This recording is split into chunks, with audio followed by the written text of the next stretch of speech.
TCM.com or call 888-9-TCM-SHOP.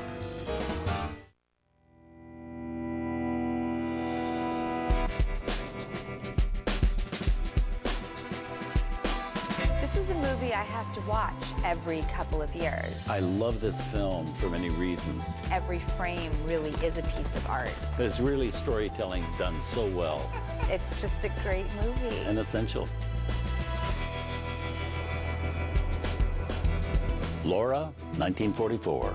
This is like a perfect murder mystery to me. I'm always happy to see Judith Anderson on screen. The black and white cinematography in this film by Joseph Lachelle is second to none.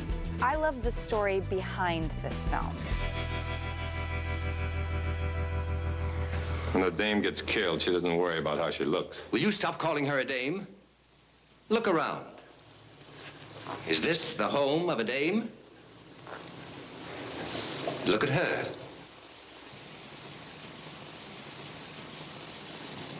Not bad. I have to say, this film, Laura, would be in my top 10 favorite movies of all time. I fell madly in love with Gene Tierney when I saw it.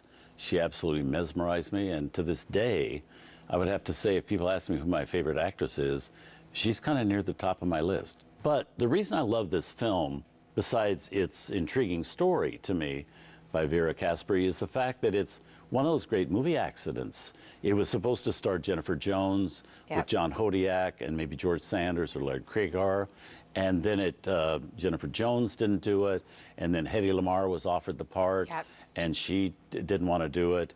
But it all got changed, and when it was put together, it became like this perfect movie to me. The music score is so mesmerizing, the song by David Raxon. There's just so much I like about it. I think it's an intriguing movie. I love the plotting device.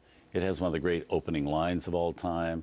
And I'm just a sucker for this film, no matter how many times I've seen it. I like the story behind the scenes of this film, that it was supposed to be this sort of B-movie, and it was a different director, and Otto Preminger was a producer on it, and really just had a constant vision for it and was pushing in every way that he could to get the right film made. And eventually, you know, Zanuck finally passed it off to him, and how Zanuck would keep stepping in, even, you know, to the effect of changing the whole end of the movie, and then it didn't work in the testing, and they went back to Otto Preminger's original ending. But that's what I so love about film, is that you can have this kind of jumbled mix-up where nobody knows what they're doing. Ruben Mamoulian, as you say, started to direct it, and he was a great director, but they replaced him.